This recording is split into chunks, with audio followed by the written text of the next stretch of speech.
Ya, jadi memang gugatan ada 3 gugatan tuh ya, ada 3 gugatan dari Bang Kenan Nasution kepada Vidi, ya ada terkait dengan masalah live performance, ada terkait dengan masalah eh, eksploitasi digital, ya, atau yang berkaitan dengan masalah hak moral itu Rudi Pekerti, ya. Ketiga-tiga putusan ini dinyatakan NO. NO itu artinya tidak dapat diterima, belum memeriksa pokok perkara. Jadi belum memeriksa ada nggak perbuatan, ada nggak pelanggaran yang dilakukan seperti apa yang didalilkan oleh kita dalam gugatan kita. Karena kalau NO itu artinya ada hal-hal yang masih belum memenuhi syarat formil, jadi masih bicara masalah formalitas, ya. Nah, sekarang kita jelaskan apa yang dikatakan oleh pengadilan itu yang tidak memenuhi syarat formalitas. Nah, yang dikatakan oleh majelis hakim itu dalam ketiga putusan yang menyatakan gugatan itu NO adalah karena satu diantaranya kurang pihak, ya. Di mana kurang pihaknya? Majelis hakim berpendapat bahwa dengan tidak digugatnya penyelenggara, ya, tidak digugatnya pemain musik yang mengiringi Vidi ketika membawakan lagu Nuansa Bening, maka gugatan ini kurang pihak, ya. Apalagi tidak digugatnya LMK.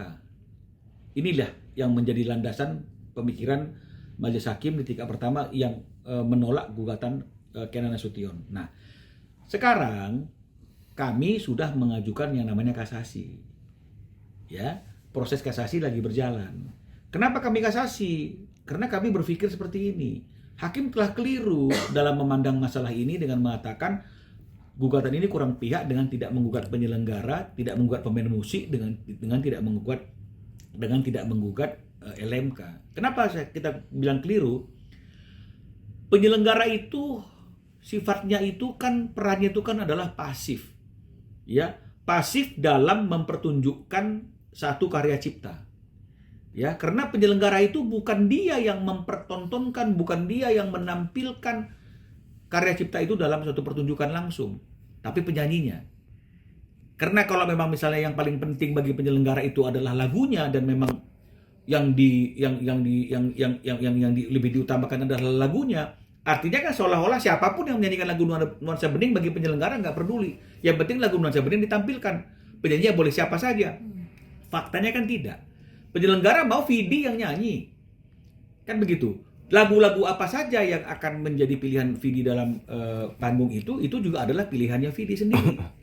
Ketika dia memasukkan daftar lagu Nuansa Bening, ya harusnya dia sudah tahu bahwa itu dia harus minta izin dulu kepada penciptanya.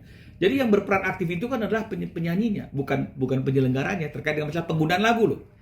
Ya, begitu juga pemusiknya. Pemusiknya juga perannya kan pasif, bukan aktif. Kan tidak mungkin penyanyinya nggak mau nyanyi lagu Nuansa Bening, tapi pemain musiknya tetap bikin melodinya melodi Nuansa Bening. Enggak. Pasti pemain musik menyesuaikan musiknya dengan lagu yang diminta oleh penyanyinya. Kan begitu, ya. Begitu juga LMK. LMK itu kan perannya kan adalah ketika dia memungut royalti terhadap pertunjukan yang bersifat di layanan publik.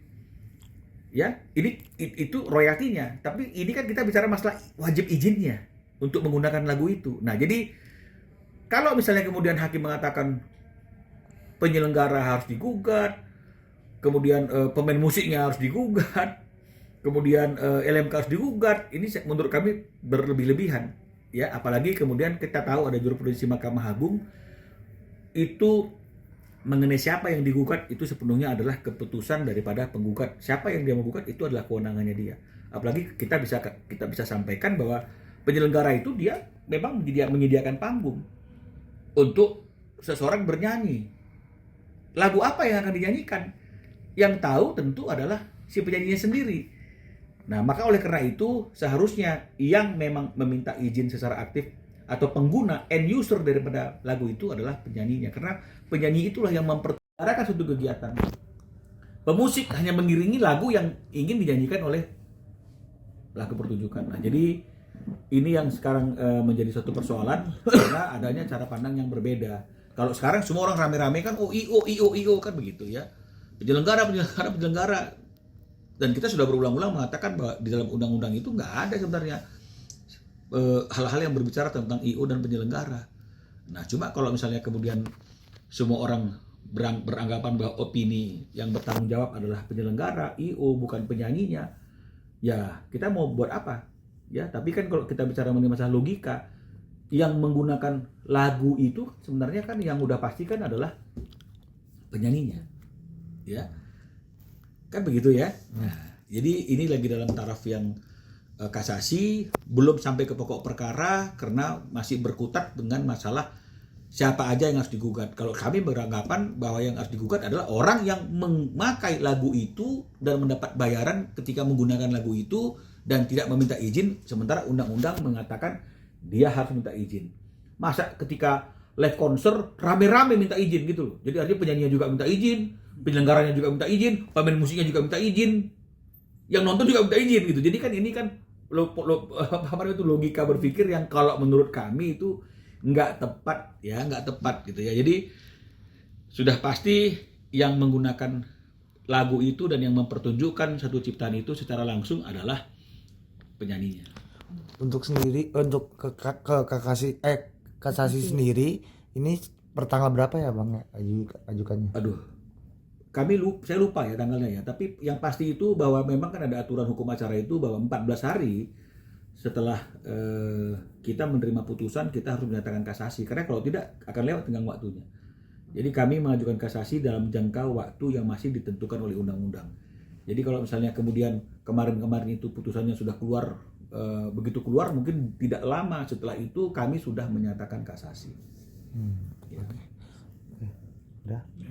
Oke.